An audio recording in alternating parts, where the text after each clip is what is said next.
오늘도 레전드 채널을 방문해주셔서 대단히 감사합니다. 시원통쾌의 감동 눈물 레전드 사연 바로 시작하겠습니다. 안녕하세요. 정말 저에게 말도 안 되는 일이 생겨서 이렇게 사연을 제보합니다. 언론사에도 제보했으니 부디 널리 퍼지길 바라는 마음이네요.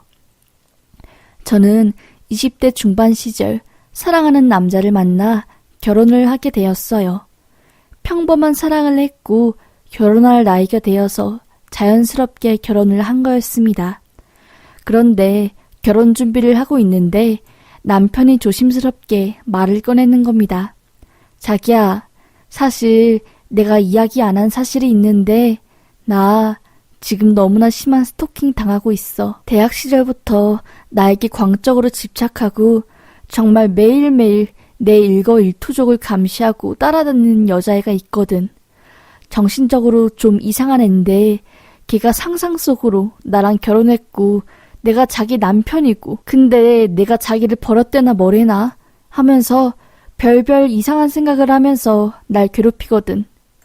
여태껏 만났던 여자친구들한테 그 스토커가 징글징글하게 묻어서 괴롭히고 그래서 다 날 떠났어.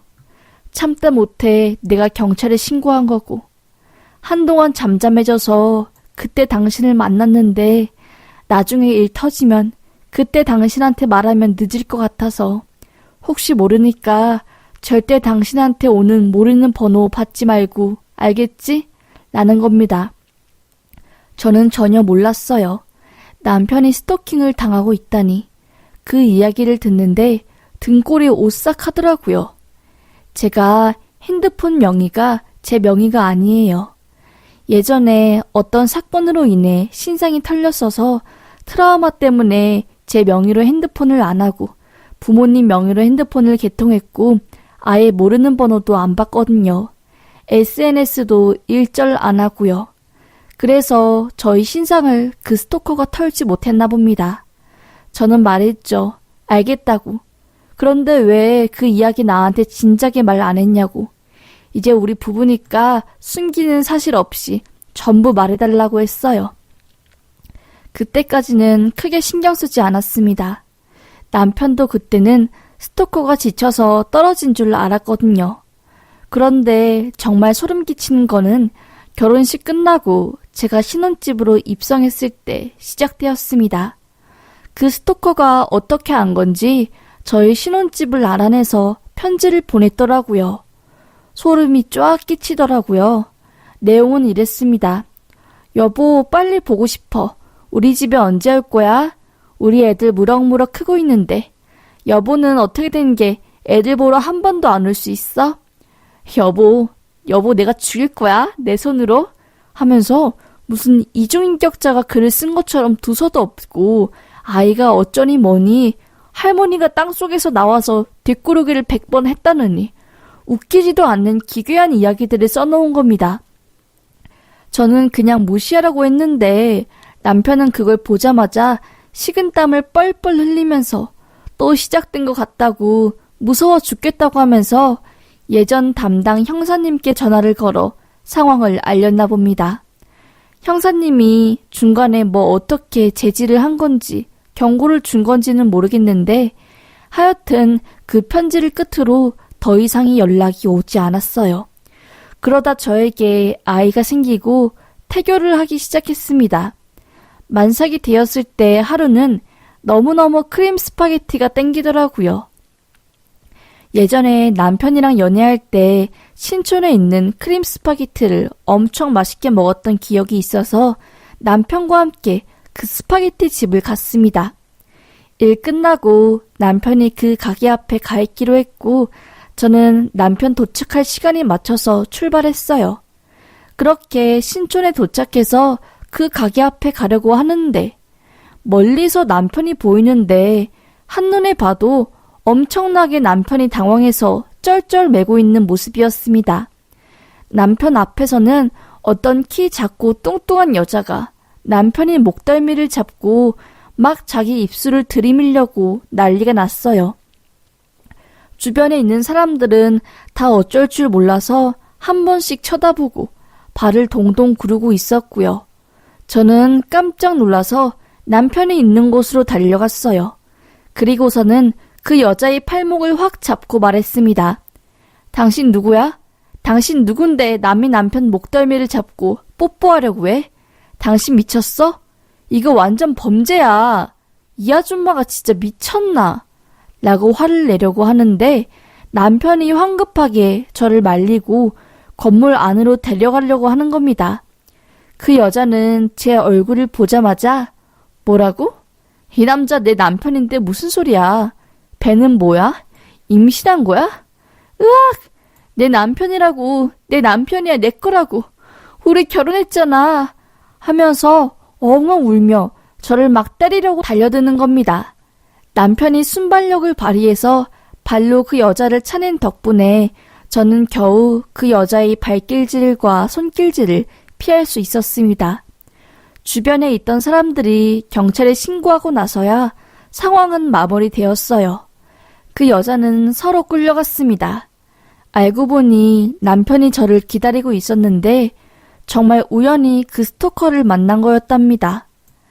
자기 얼굴을 보자마자 그 스토커가 막 달려와서 스킨십을 하고 그러길래 막아내려고 했는데 그 순간 제가 왔나 봅니다.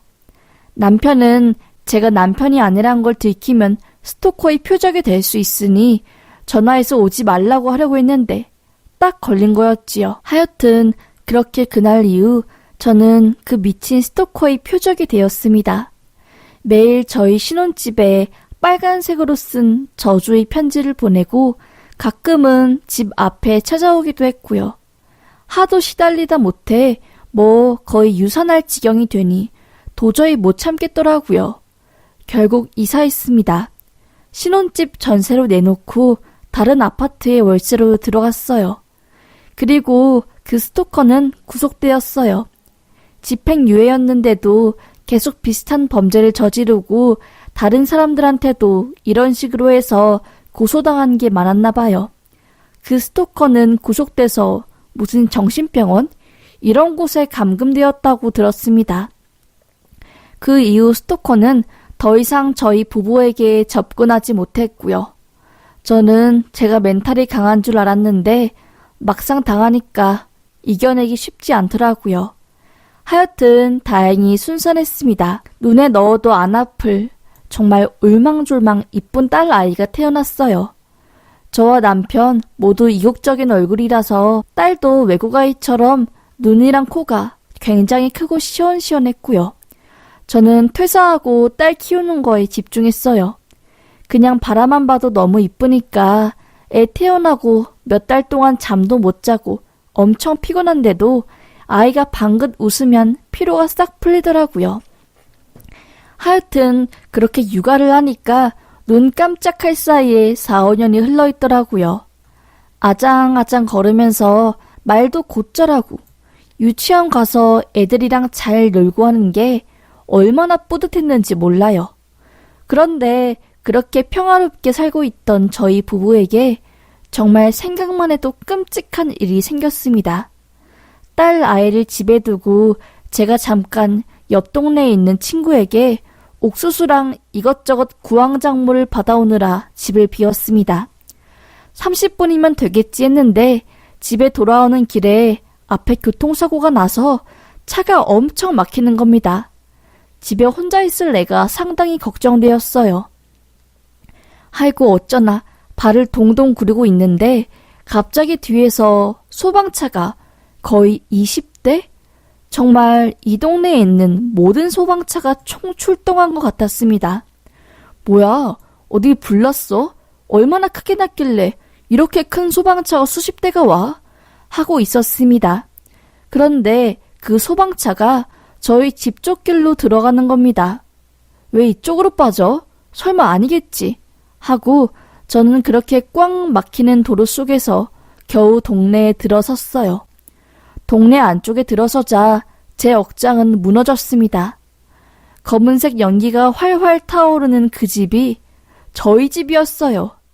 아파트에서 월세 살다가 신혼집 팔고 큰맘 먹고 이사간 전원주택에서 저희 집에서 불이 정말 새까만 연기와 함께 불이 활활 나는 겁니다. 안에 애가 있는데, 내 딸이 있는데, 저는 그냥 도로에 자동차 버리고 집에 달려갔습니다. 미친 사람처럼 달려가서 불타는 집안에 들어가려고 했어요. 그때 소방관들이 저를 제지했습니다. 안 돼요. 지금 들어가면 죽어요. 기다리세요. 문 열면 폭발한다고요. 라고 하길래 저는 말했지요. 안 돼요. 안 된다고. 안에 우리 애가 있다고. 내 딸이 있다고요. 지금 가야 한다고요. 난 죽어도 상관없으니까 제발 이 손 좀 놓아요. 제발. 나 좀 붙잡지 말라고요. 하면서 울부짖었습니다. 옆에 있는 사람들 다 어쩌지 못했고요. 소방관들도 눈물을 훔치며 그래도 안 된다고, 그러다 다 죽는다고, 일단 밖에서 화재 진압을 하고 들어가야 한다고, 잘못하다가 건물 다 무너져 내린다고 하며 절 끝까지 말리더라고요. 저는 결국 울고 소리치다가 기절을 했어요. 그 이후로는 기억이 안 납니다. 그렇게 기절하고 깨어난 곳은 병원이었고요. 거의 10시간 넘게 집이 불탔다고 하더라고요. 목재로 지어져서 화재에 취약한데 그 주택이 지은 지도 몇십 년이 되었고 창고 안에 있던 물건들이 거의 땔감으로 작용돼서 불이 더 빠르게 갔답니다. 저희 집은 흔적도 없이 벽도 무너져 내리고 거의 폐허가 된 상태였어요. 딸은 어떻게 됐냐고 물으니 말이 없더라고요. 화재로 인해서 딸이 흔적을 찾을 수도 없답니다. 불에 타버려서 그냥 한 줌의 재가 된 거였지요. 네, 저는 그날 이후로 미쳤습니다.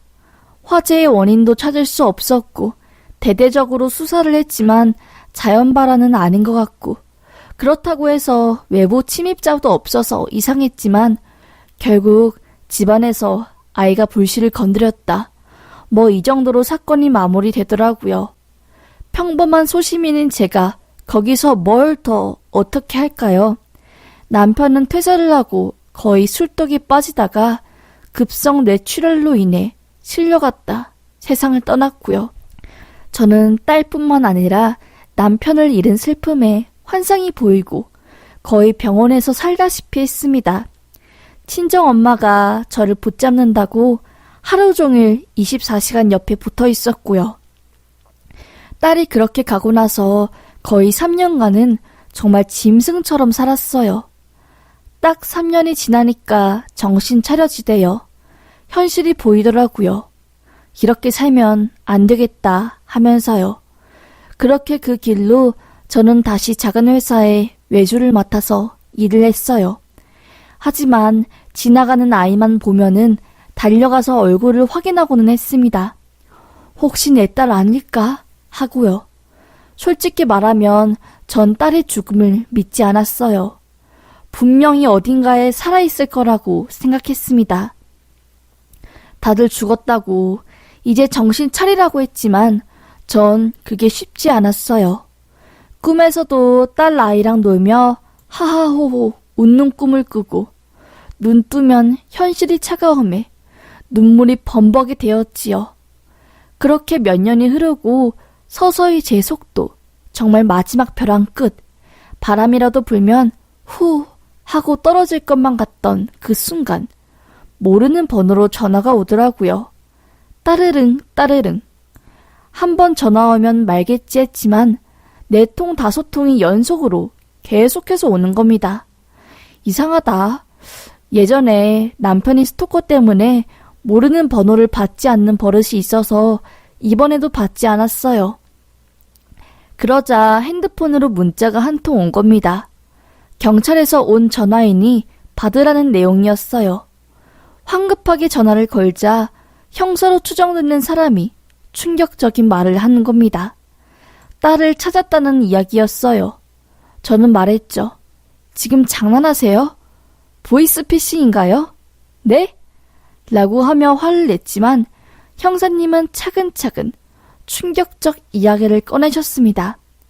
한 슈퍼마켓 안에서 거의 기아처럼 쫄쫄 굶은 아이가 런닝구만 입고 개걸스럽게 그 안에 있던 음식들을 무전취식했답니다.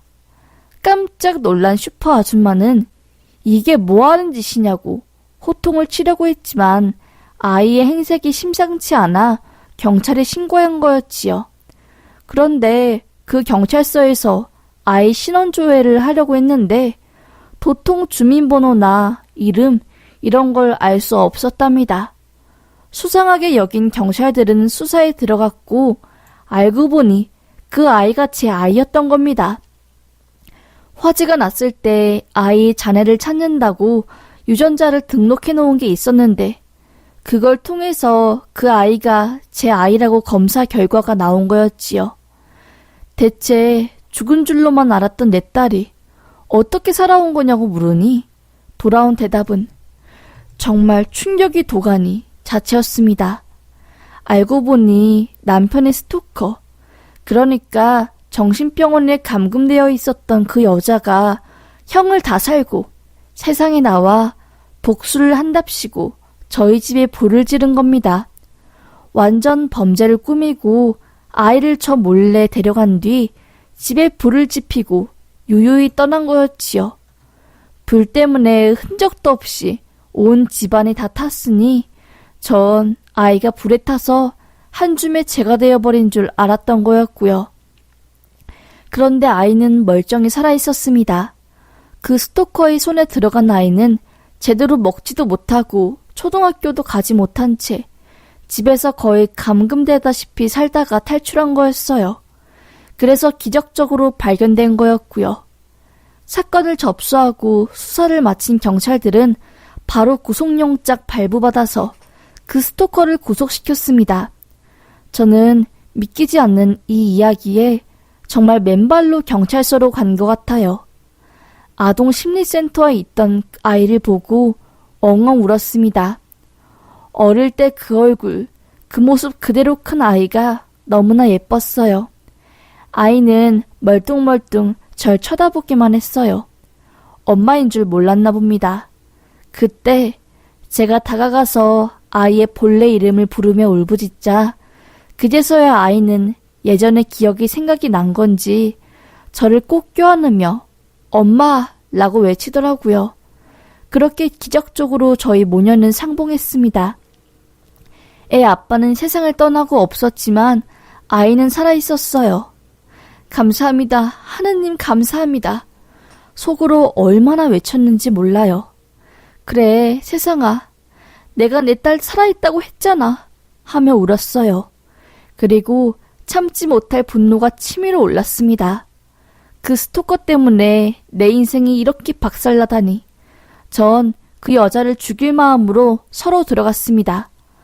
막 난동을 피우니 형사님께서 진정하시라고 법의 심판을 받게 하자고 하며 제지를 했네요. 그렇게 저는 딸과 다시 만나게 되었고 그 스토커는 검찰 측에서 무기징역을 선고해달라고 재판부에 요청한 상태입니다. 저는 1심 기다리고 있어요. 1심 끝나고 그 여자가 항소하면 전 이 이야기 언론에 전부 다 작정하고 퍼뜨리고 일 크게 만들려고 합니다. 자꾸 기다리기 힘들어서 여기에서라도 털어놓네요. 사연 들어주셔서 감사합니다.